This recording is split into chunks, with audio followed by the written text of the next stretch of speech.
What is going on, everybody? This is nothing but net on Stream Punk Entertainment. Make sure you follow, like, and subscribe to Stream Punk on X, Facebook, YouTube, and Twitch.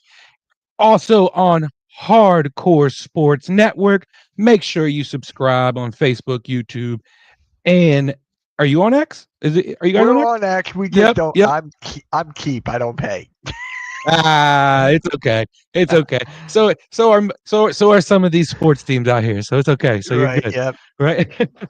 What's up, guys? It's Steven, Soldier Steve 247, joined by, of course, my man Mitch Kofsky. How you doing, dude, after this W? Maxie got 40, dude. Maxie got 40. Paul George got 36. I'm ecstatic right now. Like, I'm ecstatic. They almost blew it. It was the typical Sixers. Can they close out? Oh, they closed out, Almost. but I have a hot take. Almost. If this wasn't the Hornets, we would have lost. If this was any other team, we would have lost this game. But the Hornets did this. They came back on them earlier in the season. Yeah. So maybe they learned something. So let's jump right into it. Of course, no Embiid. He got the unlucky injury. I mean, the dude is just super unlucky. I feel bad for him at this point now. Got that sinus fracture, so he's going to be out for a little bit of time. No Caleb Martin, no McCain. I want to let you talk about the McCain injury because I know that you were devastated. You were even talking about it yesterday on the Eagles postgame show. How devastated. So, I mean, what does that do? It sucks because now that's the rest of the season for a rookie who was already far and above the best rookie of the year. And now with the Sixers already injury riddled, what does this do to this Sixers club missing McCain now? Well, you kind of saw it tonight with Eric Gordon and Kyle Lowry. You kind of saw it with them, but Eric Gordon was hitting his shots. Jared McCain is he's such an important part of this team with his attacking the basket, him shooting the three. It's not even his athleticism, it's his mindset and his heart. Because he's one of the best guys when it comes to the mindset and his heart of this team, and that is actually terrible to say with this professional basketball team. Here comes a rookie from Duke, and yeah, dude, I was actually watching some high school tape of him again. I was actually watching some high school tape of Karen McCain again. So I'm like, yeah, what shoulda, woulda, coulda. I'm like, damn. No, literally. It's already got the Wolverine holding the picture, holding the picture frame in the bed meme, already looking at Jared McCain. He's gonna have a lot of time for TikToks now, though, right? I don't mind his TikToks. I honestly don't. He's pretty good at them. People hate it. He's pretty good at them. Yeah. So first quarter, Sixers, they go up 31-23 at the end of the first quarter. Both Paul George and Maxey are knocking down threes and, ecstatic, right? Are you thinking here at the end of the first quarter that this is going to continue, or did you kind of feel like this is going to phase out, or were you like, okay, the Sixers kind of have something going here with Paul George and Maxey?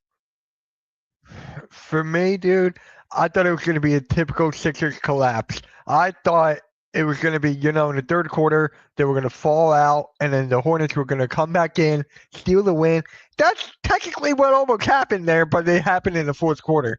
But Paul George and Tyrese Maxey, they stepped up huge. That's what they're supposed to do. Huge. That's why they're paid here. When Embiid is out, those are the two guys who are supposed to take charge.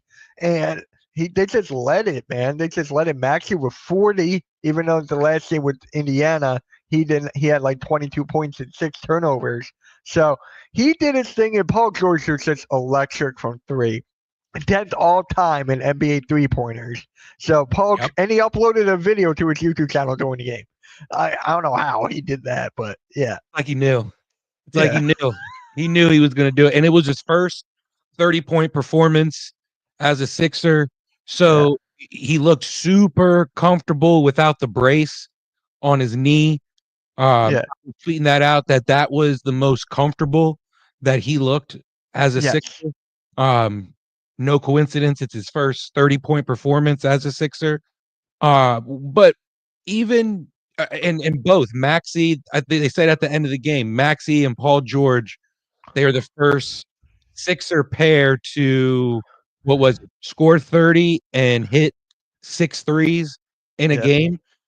Yeah. Obviously, you're not going to be able to hit that many threes consistently each game, but they might have found something here. I want to talk about Oubre later, Yeah. but let's get into the second quarter. That's when Paul George passed Jason Terry on the NBA's 3-point all-time list. What was it, 10th place he got? 10th. He can pass Vince Carter next game for 9th. It's Do you think that is something for Paul George that he can like hold his head, like that's going to motivate him? Yeah, they're 8-16. So you need something to motivate you when besides just wanting to win. But is something like that moving up in the ranks of a 3-point list? Can that be something that motivates Paul George moving forward? Yes, I can actually saying this. I was talking to my buddy a couple days ago about 3-point shooting actually, and I was like, dude, what if Paul George hits like the all-time threes or something, on like 10th place or something? He's like, that could happen, and that could motivate him to an extent if his body allows him to do it. If his body can stay healthy, not another hyperextended knee, knock on wood. That's what it comes down to. Mind, it's just like his mind and IQ are so good that he knows when to go on a dime. He knows when to change his game plan. Like, okay, I'm not shooting well, give it to my guys, they'll take over. Like, that's what I love about Paul George. So, yes, the motivation can definitely help him. He looked a little bit more explosive too, going Yes, to the rim. Did you yes, notice that too? yeah, Maxey as well.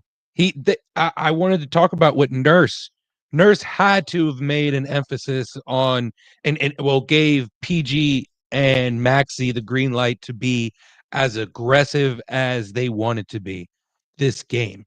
And I hate to admit it, but Drummond stayed out of their way. yep, He 15 rebounds. He did exactly what he needed to do. Um and played his role exactly the way he needed to. It was an all around team performance.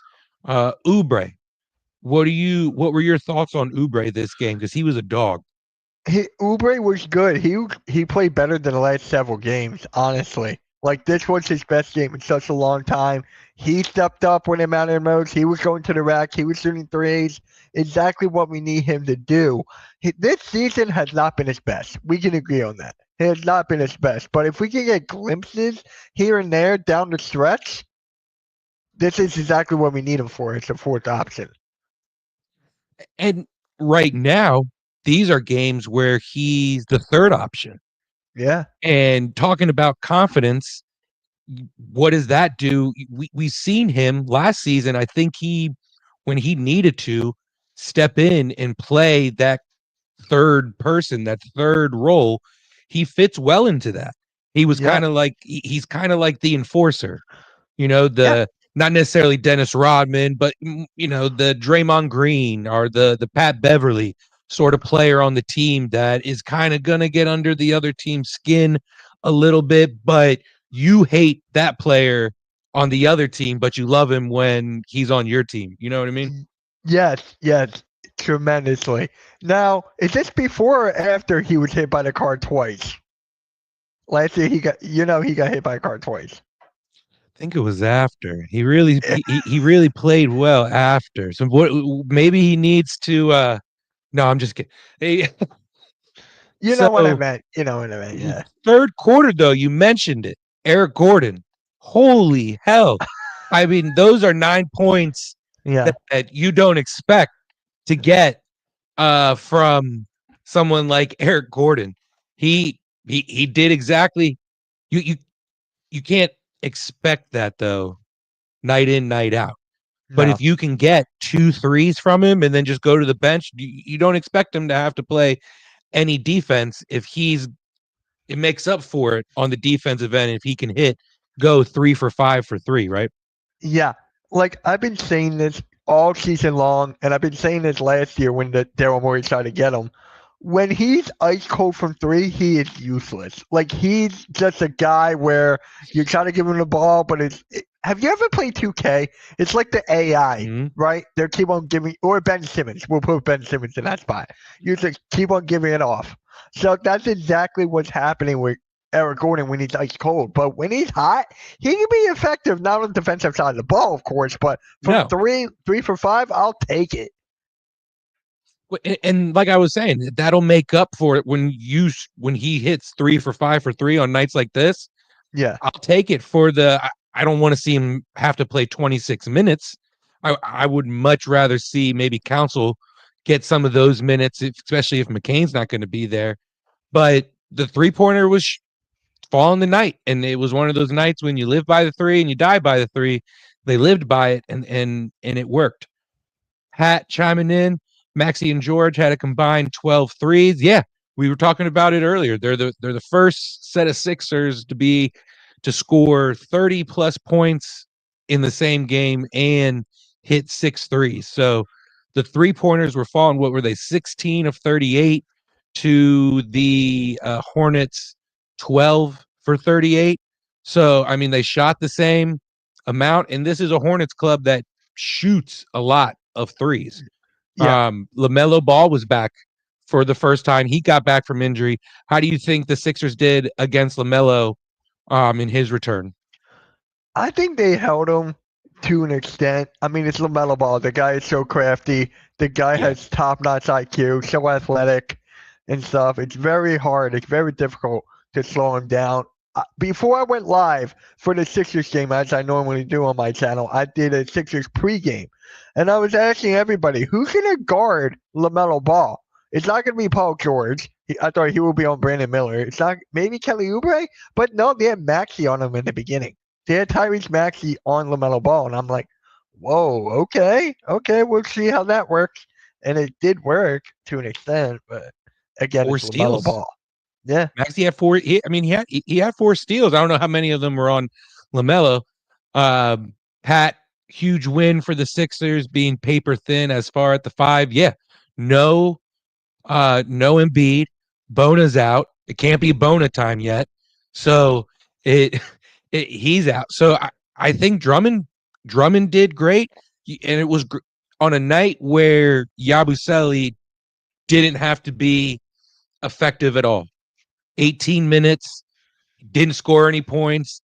He had 3 rebounds, 1 assist, but Drummond was able to be that 5. Holden, he had a great game. Yeah. And I said this many, many times. This is a hot take. If LaMelo Ball was on a different team, a different situation, I really think he will be up there with Anthony Edwards. He is that talented. He is that much of an IQ. He can't take over like an Anthony Edwards, like he doesn't have that dog in him, but he has that team IQ that I feel like is better than Anthony Edwards, and he can bring everyone and help them even get better off the court. So I've been saying that for such a long time. Imagine a backcourt of LaMelo and Steph. I've been asking myself that every single day since that draft. How do you guard it? How would you guard it?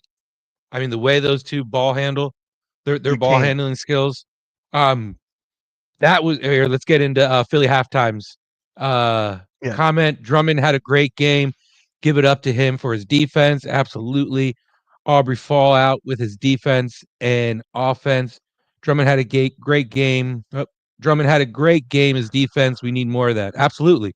Yeah. What do you think about Philly halftime's comment on Drummond? We were just talking about him. Yeah. I mean, he's right on the money with Andre Drummond here. Like, we needed him on the defensive side of the ball when Embiid is out. He's not the best shot blocker, though. That's where Bona is better at than Drummond, but he can he can get in your face when it's down low, grab the board, and that's exactly what he's doing. when he missed that three, that was when the Hornets took over. That was when the Hornets was about to take over and win the game. And I tweeted out, Drummond might have costed us that game. Oh, when?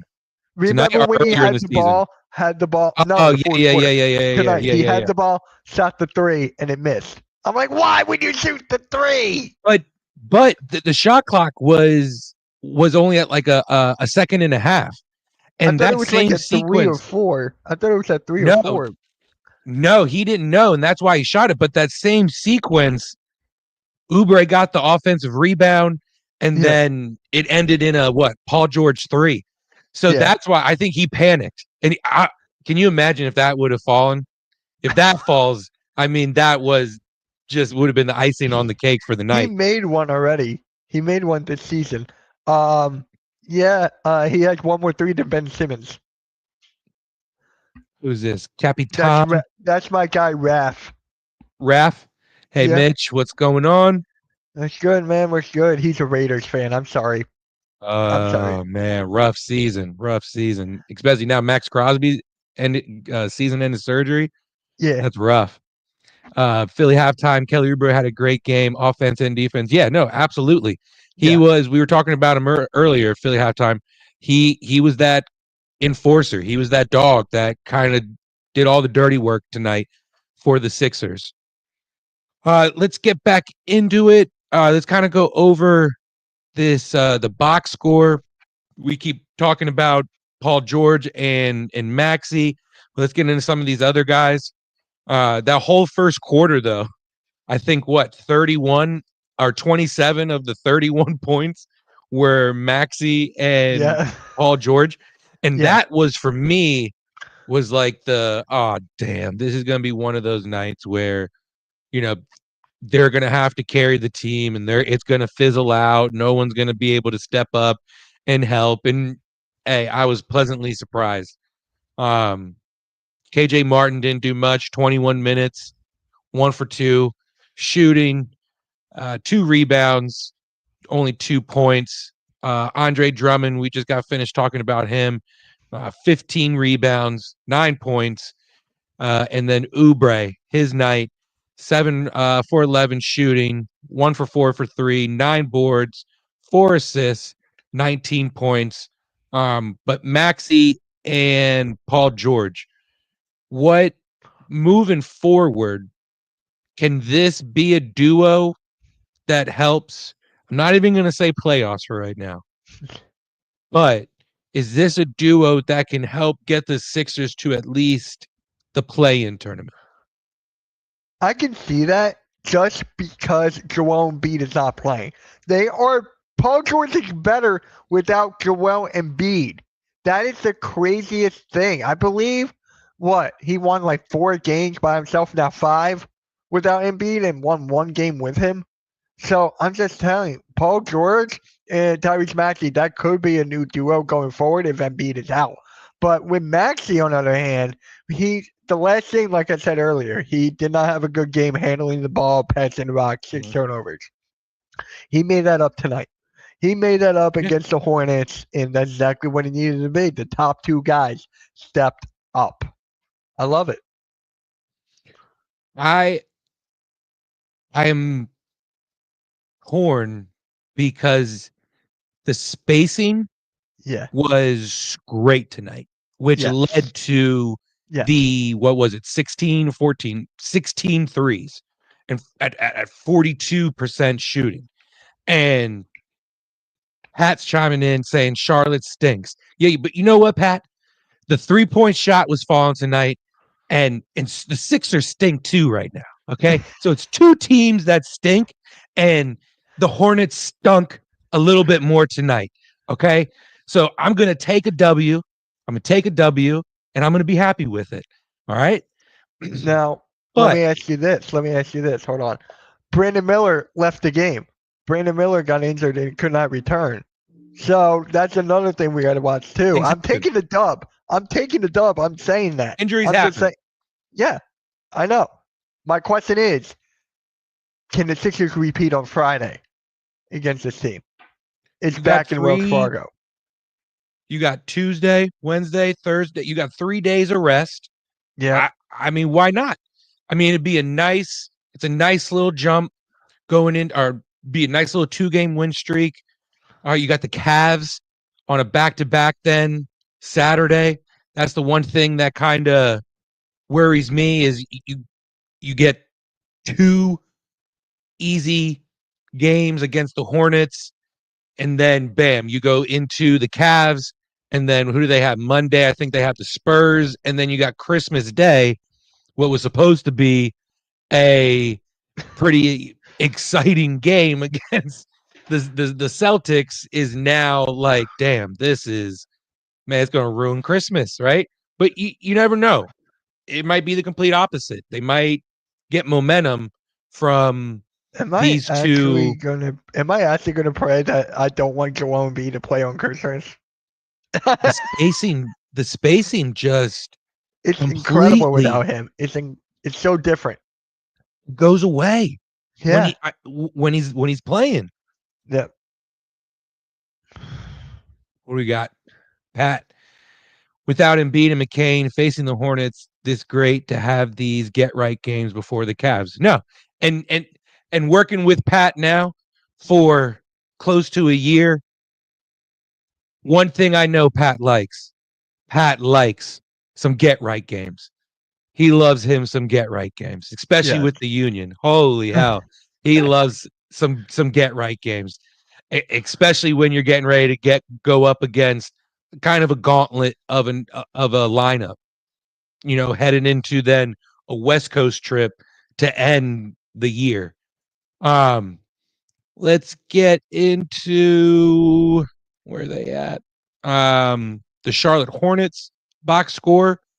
They had 1, 2, 3, 4, 5, 6 guys in double figures tonight. Huh?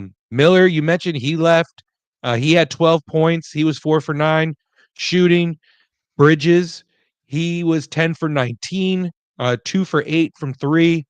He had 24 points. Lonzo coming back, his first game back from injury. He was LaMelo. 5 for 15. LaMelo. He man, Lonzo, he hasn't even played in forever. I don't even know where that came from. Yeah. Man, missed the guy. He played Maybe that's last what it night. is. He played Did he? last night. Yeah. Man, he was whatever. It's those shoes. It's those shoes his dad put him in that Of ruined his course. Yeah. career. Right. But LaMelo, he was 5 for 15 shooting, 3 for 8 from 3, had 11 assists, 15 points.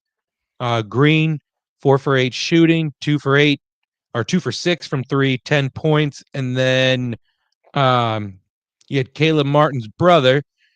He went 4 for 7, 2 for 5 from 3. He had 10 points. He was coming on in the fourth where I was like, damn, this is where they're coming back, because he kind of went on a stretch. What they started the fourth on a 10-0 run. And I was like, here they go. This is where the comeback. I know you were thinking it too. I was. Yeah. I Uh, was definitely was. Yeah. it was bad. It was bad. Bad PTSD that the Sixers, only 24 games into the season, have given us. Let's get into final grades. I'm sure we got some A's out here. Mitch, Mhm. why don't you give your final grades on Maxey, Paul George, and then the team overall tonight? Maxine and Paul George both get an A. Are we doing pluses? Then I'll give them an A plus if we're doing pluses. I mean, they stepped Tonight up you when they have had to, to do right? the most. What was that? Tonight you have to, right? You got to Yeah, add you the plus have to. to it. You have to. I mean, Paul George, this is the Paul George we wanted all season long when he's healthy. Maxi, he had an up and down start of the season. He needed this breakout game. He needed 40 points. And then for the whole team, I'm going to give it like an solid A minus, I guess, because they were about to give up the lead in the fourth quarter. They were just about, pull Sixers, but then they came back or they hung on to the lead and won. So I'm going to go A minus. Nice. No, I'm with you. Both A plus for Maxey and Paul George tonight. Um, Paul George's first 30-point performance. as a Sixer. I think this is what Maxi's second 40-point performance of the season. Yeah, A plus for sure. And then the team as a whole, Drummond on the defensive end was great. Oubre all night on the defensive end, and then coming on late in the second half in the fourth quarter. On the offensive end, you got to give them an A. I think A's across the board. I know it's against a crappy team, but right now, the Sixers themselves are a crappy team. So A's across the board. Hopefully, they're able to repeat this Friday night. Let's go across the league and see what's going on Monday night. Bulls Raptors. They're late in the fourth quarter, about 45 seconds left. Bulls are up 119 to 116. That one's close. The Pistons and the Heat played in overtime. Pistons get the win 125 to 124. Cavs get the win, big win over the Nets 130 to 101. And then tonight at 10 p.m., Nuggets and Kings. Who do you got? Who do you got tonight between the Nuggets and Kings? Sacramento's favorite. You got the Nuggets? Yeah. And then at 10:30, Clippers and Jazz. Who do you got between Clippers and Jazz? Clippers. I got the Clippers. Nice. Clippers are favored by 7.5, so 8 points. So yeah, I can see it. They're favored big. All right. So final thoughts on tonight, Mitch. They got a dub, which they needed the most. They're now 8-16. I'll take any dub at this point, right? Yep. Paul George, Tyrese Maxey, they led the way, like I kept on saying. We missed Caleb Martin a little bit, not his offense, but his defensive side of the ball, even though he's been rough as of late. So I just want to throw that out there as well. Get Kyle Lowry off the floor, please. Please. Please. When I see him, I can't help but just laugh. Right. I feel bad. I wish he just would stay on the bench as a coach, as a player coach. You know what I mean? It's the best role for him. Right. Final thought for me is great win. It's a much needed win. 8th win of the season. They're starting to string some together. More wins than losses, I would say, in the last stretch of games. So it's nice to see. They'll be back playing the Hornets Friday night. Myself and Mitch will be back on the call for that one Friday night. Mitch, what else you got going on for the week? Where can everyone find you and what you got going on? So I think tomorrow I'm producing Queens of the Ring on the Hardcore Sports Network and Stream Punk. So I think that's tomorrow at 8. Another wrestling podcast, A Phenomenal Breakdown. I'm a host of that. That'll be at 5:30 tomorrow on the Hardcore Sports Network. Wednesday, the Pick and Roll. Thursday, I think I have off. No, Fly Like an Eagle podcast on Thursday. I'm keeping forgetting I was like, that. what? No way. Yeah, dude, I got a long week. Friday, I got the Sixers, so on and so forth. Yeah, you can find me on Twitter, Hardcore Sports, the whole night. Yeah, I was going to say, it sounds like they can find you anywhere right now, every day of the week, right? Right, yeah. Pretty much, right? Yeah, no, guys, Stream Punk, Hardcore Sports, wrestling, basketball, football post-game shows, hockey post-game shows, pre-game shows. I mean, there's tons of stuff going on both networks. Make sure you guys subscribe to everything going on. You can find me, Soldier Steve 247. I'll be back on Friday with Mitch, and then we got the Eagles and Commanders post-game show Sunday. And make sure you're checking out all the other great shows on Stream Punk and Hardcore Sports. For myself and Mitch, have a good night and go Sixers.